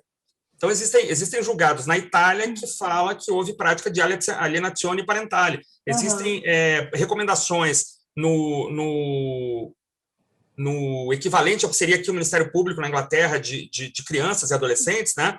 Em que há recomendações sobre a prática de alienação. Então, há países em que não existe exatamente uma lei, mas o conceito está absolutamente entranhado na doutrina e na jurisprudência. Tem livros aqui. É o ato de alienar, né? O ato de você suprimir uma convivência, de você programar uma criança para odiar o outro. Isso é um ato do ser humano, é da sociedade. É isso que é reprovável. O maldizer, a detração, que isso é o do ser humano, mas que quando você faz com uma criança, você está violando direitos fundamentais dela. E aí a Fernanda, a jurista Maria Berenice Dias, é um farol, né, Berenice? Mas eu quero dizer que, e as pessoas também que às vezes atribuem BDFAM como se estivesse defendendo pedófilos, isso tudo é uma falácia. Isso é uma falácia. O nosso BDFAM, ele é plural. Ele é plural. Eu estou aqui há muitos anos, eu posso dizer, tem até os que negam a ciência, de tão plural que ele é. Então, é verdade. Falando dos negacionistas aí, Christian, eles também tem no IBDFAM, também existem. Isso nos leva a uma pergunta, se eu já puder passar, que eu acho que é interessante, que é da Denise, uma das primeiras perguntas que teve aqui. Se a revogação do PL, se acontecer a revogação, se isso seria um retrocesso. Essa é uma pergunta, e casadinha com ela, tem a pergunta da Letícia, não, da Jéssica, desculpa, o que fazer se a lei fosse revogada? Então, primeira coisa, é um retrocesso legislativos, né, para que impeça a criança. A própria Constituição fala que ela tem o direito à convivência familiar. Se aquele outro ele é família, não tem como não deixar de ser um referencial para a criança. Então, a gente tem mecanismos, né? O próprio, como bem lembrado pela Fernanda, o abuso de direito, no caso aqui é o abuso da autoridade parental, ele está lá no Código Civil, né? Assim, ele não é, tanto é que você tem a destituição da autoridade parental, você tem a adoção porque foi destituído a autoridade parental de uma mãe e de um pai. Então, ele não é absoluto, ele é feito para que aquela pessoa, na condição especial de desenvolvimento, ela possa se deixar as dependência, né, que no momento é absoluta e depois vai ser relativa, e ser uma pessoa autônoma, né? Então, a gente já tem mecanismos outros, mas não é possível revogar essa lei pelo bem que ela faz para crianças e adolescentes. A Fernanda concorda? Fernanda, seria um retrocesso? O que você acha? Eu concordo, porque eu entendo que a lei possa ser aprimorada. Ela tem realmente ela tudo pode ser aprimorado. Eu até acho que eu compreendi eu compreendo um pouco diferente a questão. Eu acho que a pandemia ela pode ter, como falou a própria Eliane na sua conclusão, eu acho que a pandemia está sendo um objeto de manipulação e se encontrou uma janela de oportunidade para que essa lei possa vir a ser revogada por inúmeros interesses, né, que às vezes não são nem conhecidos, não é? Que são a portas fechadas, essas decisões muitas vezes. Mas a lei, ela retrata uma realidade, é fato. Isso existe no mundo todo, como bem colocou a professora Eliane, nós temos mesmo legislações, assim, a guarda compartilhada também, ela foi objeto de uma modificação em prol do bom convívio, tentando, né, trazer o bom convívio. O Código de Defesa do Consumidor, nós somos o primeiro país, tivemos, né, por quê? Pela necessidade, porque o Brasil precisa de leis assim, dessa natureza, de modo a contribuir com a educação, com bom convívio. Aí são milhões de razões, né, dessas legislações existirem. E seria um grande retrocesso, porque o que ela precisa é ser melhor tratada pelo judiciário.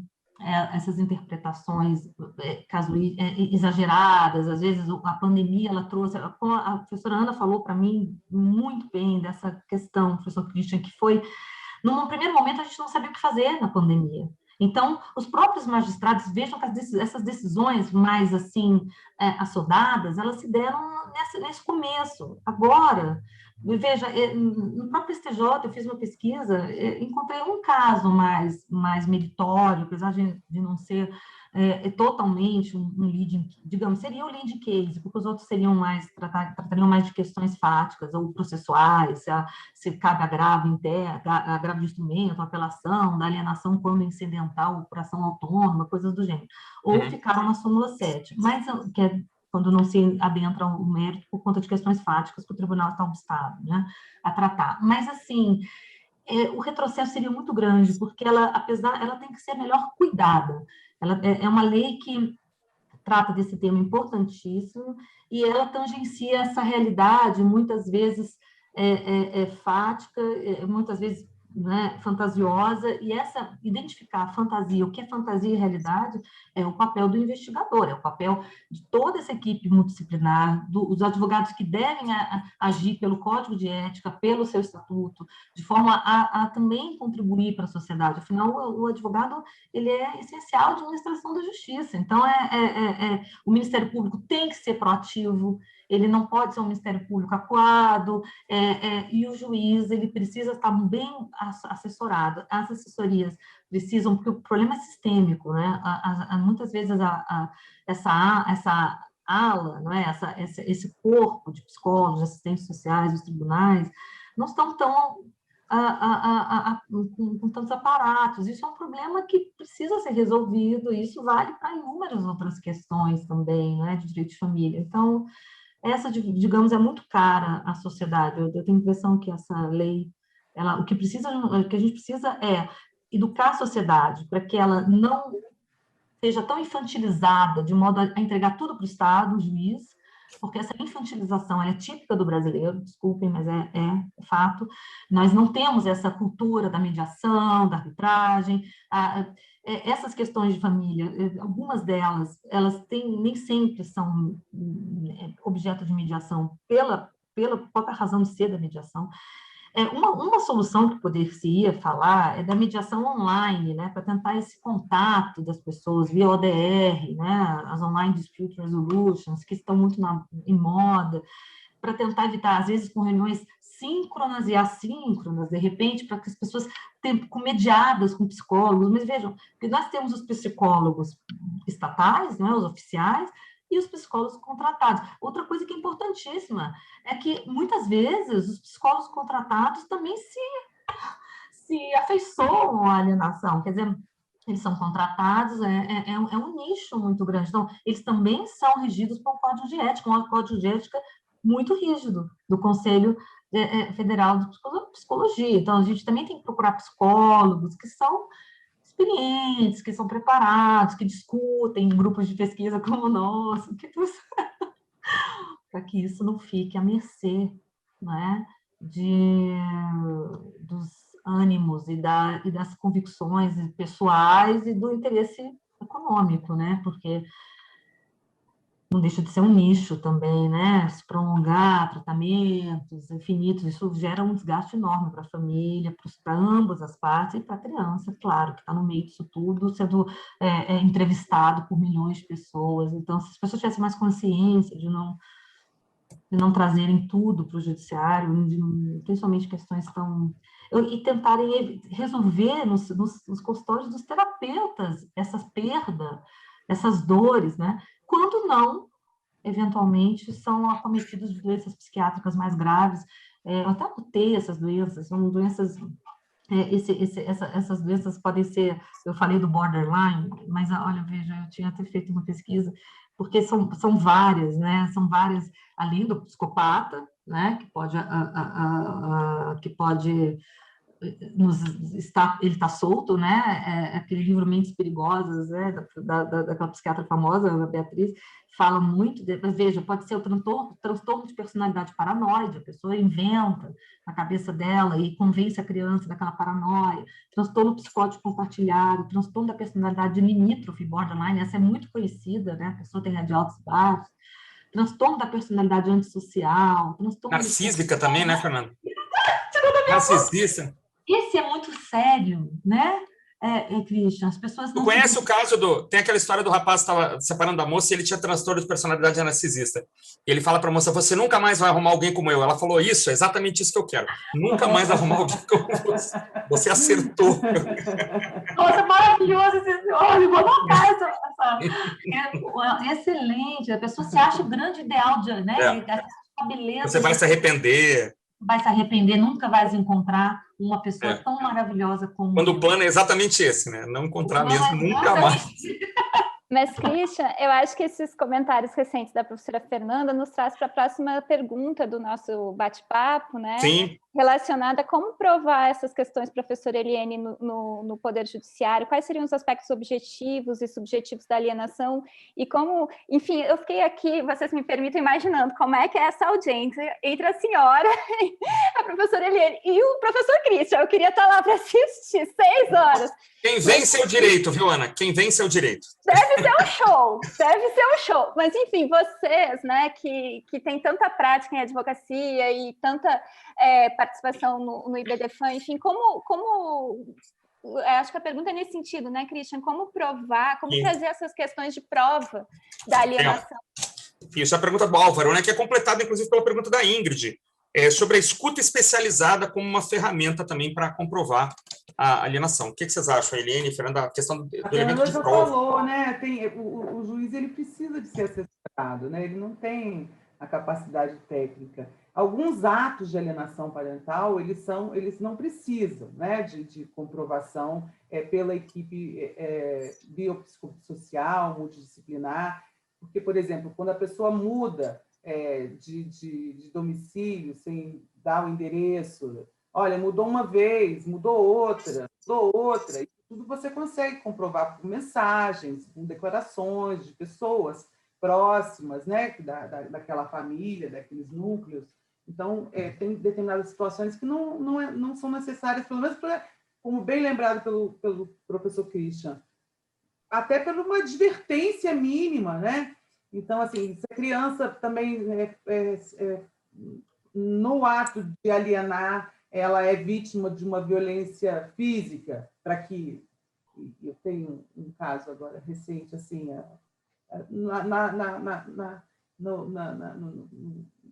no delírio narcísico dela, foi às vias, de fato, com a criança, para que aquele intento de suprimir a convivência, e aí você tem ali o laudo do exame de corpo de delito, infelizmente, né? Então, são uma série de coisas assim que às vezes é de caso a caso. E, às vezes, também, essas doenças todas que a gente sabe que afligem hoje, né, mais do que nunca, pelo menos elas têm nomes, nem sempre desqualificam a pessoa, nem sempre vai originar ser uma pessoa alienadora. Às vezes ela vai ser alvo de alienação, porque ela tem uma esquizofrenia. Eu já tive 2 mães que tinham esquizofrenia e queriam desqualificá-la, mas, na verdade, não tinha desqualificação, porque a pessoa, tomando o remédio direitinho, ela ela oferece risco, ela não entendeu? E ser utilizado isso, porque toma remédio. Então, isso tudo tem que ser visto de caso a caso, e eu acho que a Fernanda também falou isso, os advogados são os primeiros juízes, a gente não tem que ficar estimulando, legitimando o comportamento alienador. As pessoas são o que elas são. Por que teve o filho? Né? Teve o filho, então agora vamos deixar a infantilidade de lado, como bem lembrou a Fernanda. As pessoas querem delegar. Não, eu quero qualquer coisa, mas o que o juiz falar. Então, assim, eu estava com um pai alienador que a gente buscou 2 mediadores, ficou 3 meses com o mediador, ficou 1 mês com o outro, mas não tinha jeito. Ele tinha uma má resolução da questão conjugal que atrapalhava ele no exercício da cooperação, da coparentalidade. Então, essas coisas são, sabe, a gente não precisa de chegar lá para o juiz decide aí, a gente pode fazer com que as pessoas procurem essa rede de apoio, às vezes parente, às vezes terapeuta, às vezes peritos que podem auxiliar, olha, como é que você vai fazer, não é preparar, como tem profissionais que fazem, vamos filmar a criancinha, porque isso é revitimizar, isso é plantar provas, não é nada disso, é ser responsável mesmo, assim, saber da função social como advogado, como promotor, como juiz, então, eu não sei. Eu queria só rapidamente acrescentar, Eliane, que uma coisa que a gente tem que tomar cuidado eu tenho sempre tentado tomar cuidado com o peticionamento, né? Como é que nossos jovens advogados aqui vão peticionar. E, na verdade, nós não temos, por mais que, eu penso assim, por mais que esteja evidente para o cliente, para nós, que existe um ato de alienação, ou vários atos de alienação, não cabe a nós transformarmos a petição inicial numa sentença. Então, o que nós temos é que indicar os indícios, as provas, os fatos, para que o magistrado, esse sim, o senhor das provas, este sim que vai colher um parecer técnico ou mais de um, né? Este sim julgue se está acontecendo alienação ou não. Há um perigo muito grande, na minha opinião, de nós queremos transformar a petição numa sentença, como se bastasse o magistrado assinar embaixo.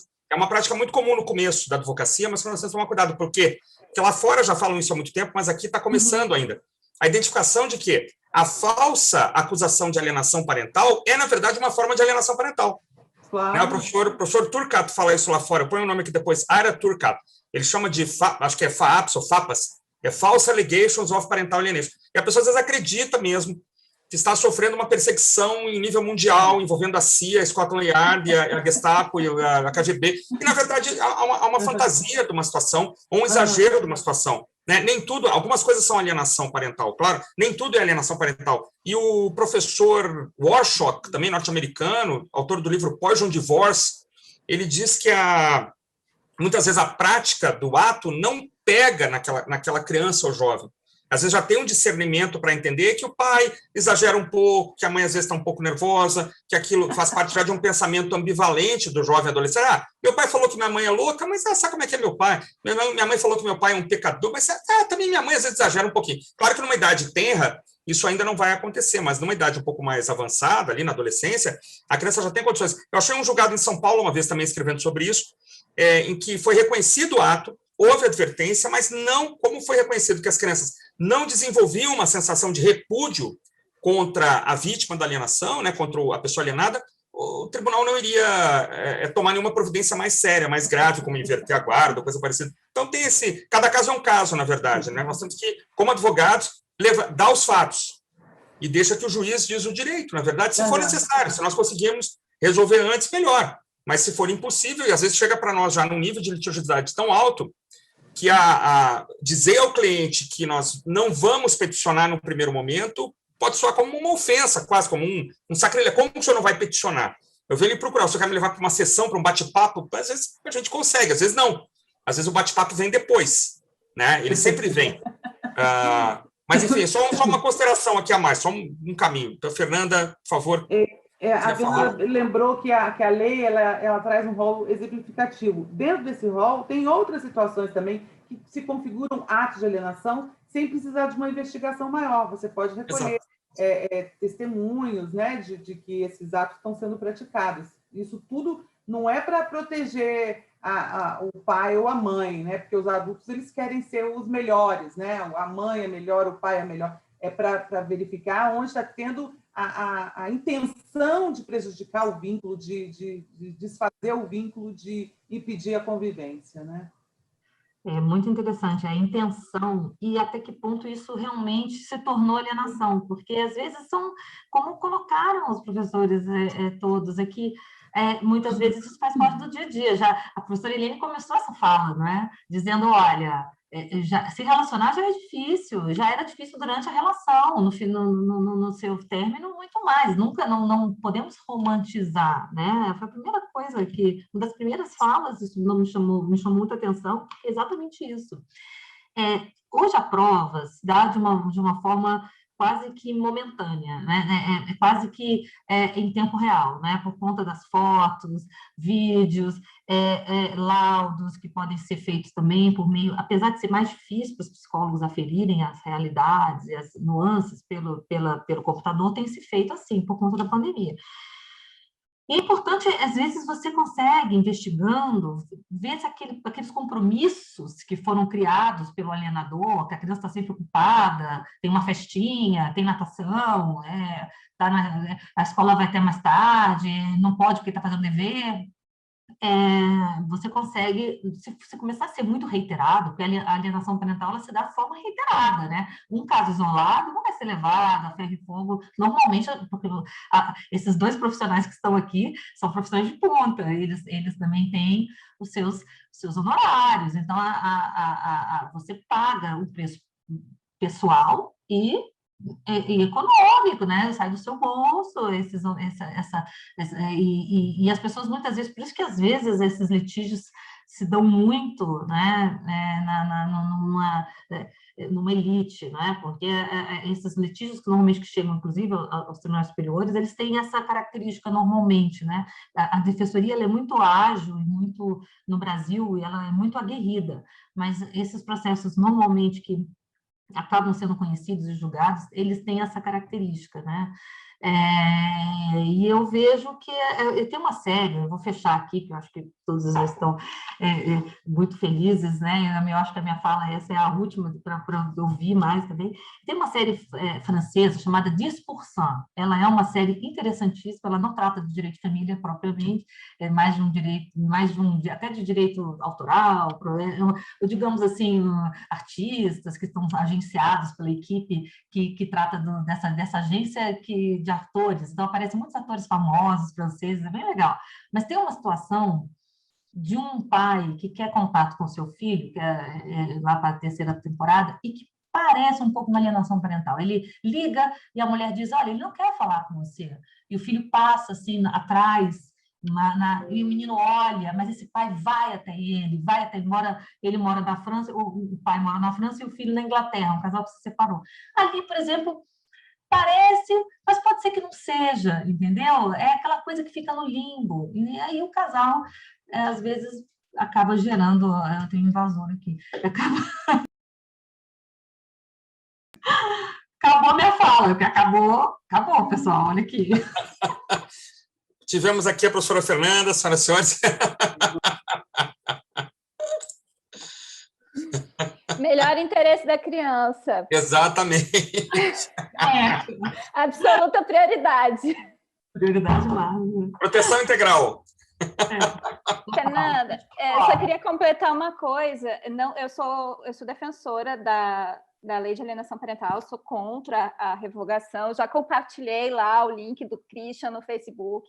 Mas eu acho que a gente tem que também admitir, até para poder superar, né, evoluir, embora talvez alguns casos menos drásticos de alienação parental envolvam pessoas de maior poder aquisitivo, às vezes essa questão da utilização da lei de alienação parental contra a mulher em casos de abuso sexual pode vitimizar pessoas mais simples.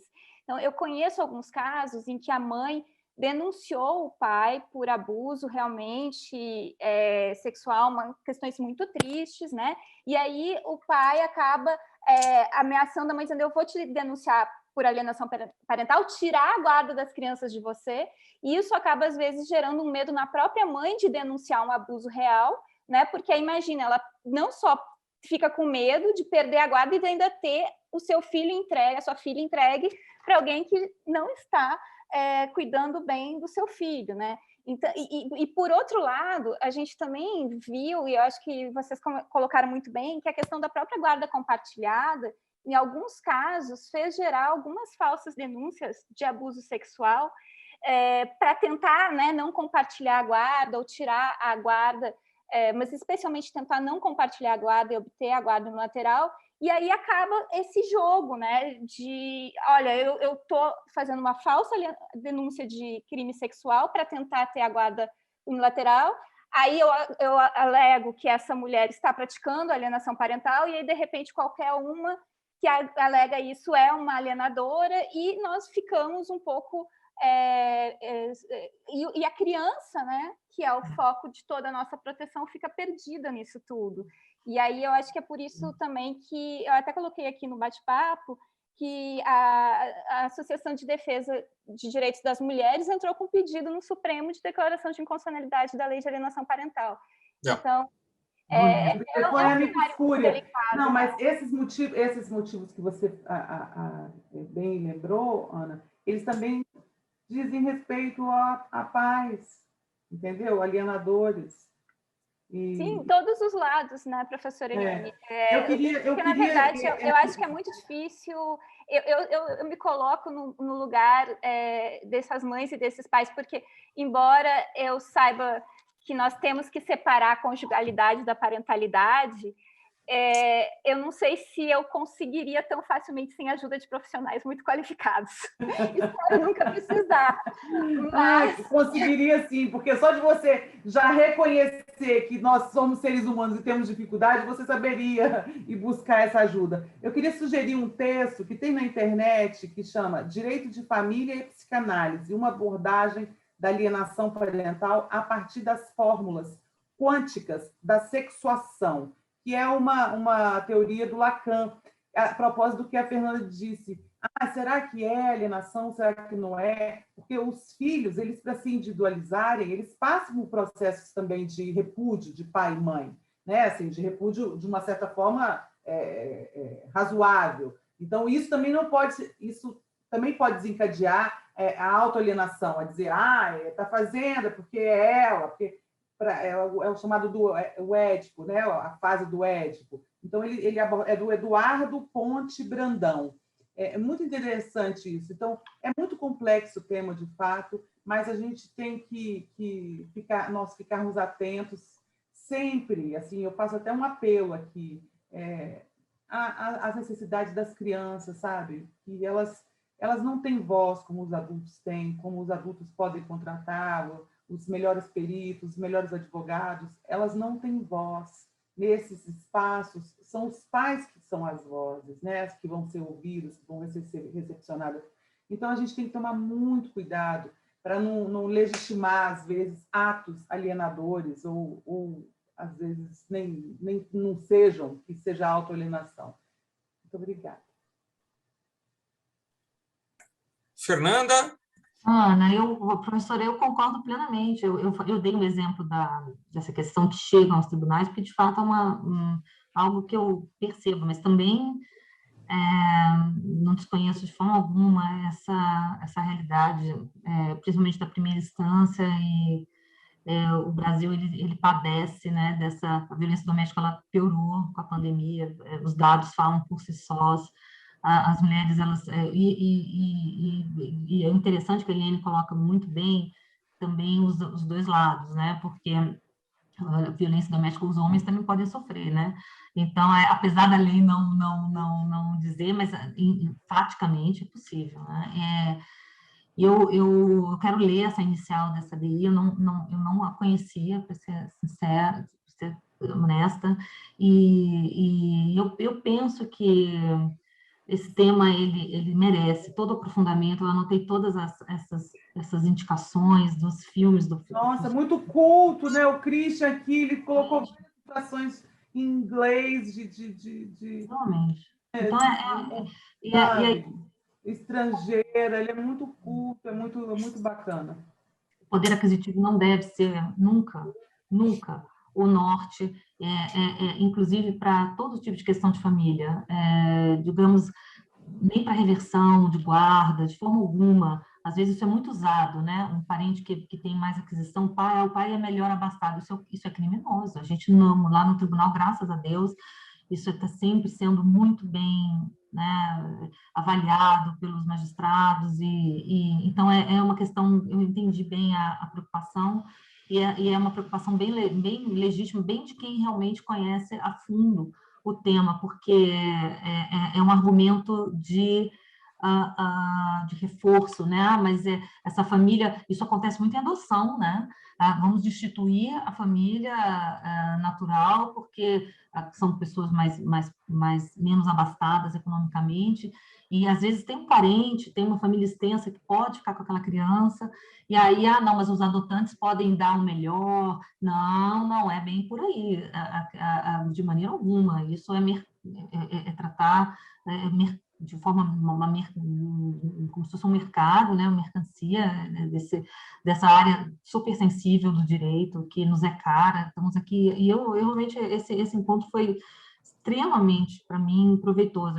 Eu tiro dele essa DI, tiro todos esses filmes que agora eu vou ter que ver por conta do nosso professor Christian, da professora Eliane, essa realidade inventada. Isso vai ser a morte inventada, vai ser o primeiro deles, foi o primeiro a ser mencionado. Só tenho a agradecer por terem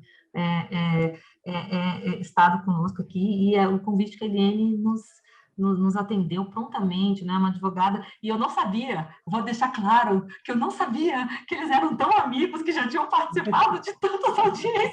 Teve uma hora que eu pensei assim, meu Deus, esses dois aqui já se conhecem há muito tempo. E são titãs, né, para nós, trazem a realidade, porque o direito de família é a realidade. O romance, ele tem que ficar nos livros de romance, o direito de família é real, e ele tem que ter a melhor justiça do caso concreto. Essa que é a verdade. É isso. Olha, vou falar uma coisa rapidinho aqui. Quando eu e a Eliane começamos a advogar, então há quase 30 anos, ou quando estávamos na faculdade, o direito de família era menos complexo, né? Havia uma modalidade de guarda, havia praticamente só casamento, né? As leis da união estável eram leis muito mal redigidas, né? Tinha que ter 5 anos de convívio, não sei, quase um usucapião, né? 5 anos de posse mansa e pacífica, né? Sociedade de fato. Tudo muito estranho. E a guarda era única, a guarda em 100% dos casos era da mãe, cabia ao pai pagar o mais possível, aparecer o menos possível, né? Então era um direito de família diferente. E ele se tornou muito mais complexo, por isso que a gente vem tentando se estudar, tentando se aprimorar, e a gente sempre roga que os julgadores, promotores e os componentes de áreas afins também se aprimorem. Aqui, para os jovens que estão nos ouvindo, que pretendam advogar nessa área, saibam que ela é muito complexa, ela é muito emocional, ela é muito emotiva, ela é muito difícil, a gente faz escolhas difíceis aqui no nosso dia a dia. A gente termina, eu tenho por regra aqui fechar a porta do escritório e tentar deixar tudo aqui dentro, não levar para casa. Às vezes é uma carga emocional muito forte na LNI. Alguém já disse que é a única profissão, um advogado, em que você tem uma outra pessoa do outro lado dizendo que você não tem razão, né? O médico, ele fala, me passa o bisturi, alguém passa o bisturi para ele. Quando eu falo para ele numa audiência, Eliane, bisturi, não era bisturi, tinha que usar agora outro instrumento, o senhor está errado. Então nós temos sempre um profissional do outro lado, né, tentando, claro que a gente não faz isso, eu e ela, mas às vezes nós somos obrigados a dizer que o outro colega está errado. Então é difícil, mas é fascinante, né, quando a gente resolve um caso, né, Eliane, quando a gente consegue entregar uma situação, a gente consegue devolver para as partes também a capacidade de conversar, de voltar a se falar. Olha, não me liga para falar do ponto do ovo, não me liga para falar de McDonald's, resolva isso com essa pessoa que você escolheu para ser o pai do seu filho, a mãe do seu filho, né? E eu digo sempre que o mundo vai ser salvo pela comunicação, né? A comunicação é o segredo, né? Nenhum outro instituto ou instituição vai nos salvar senão a comunicação.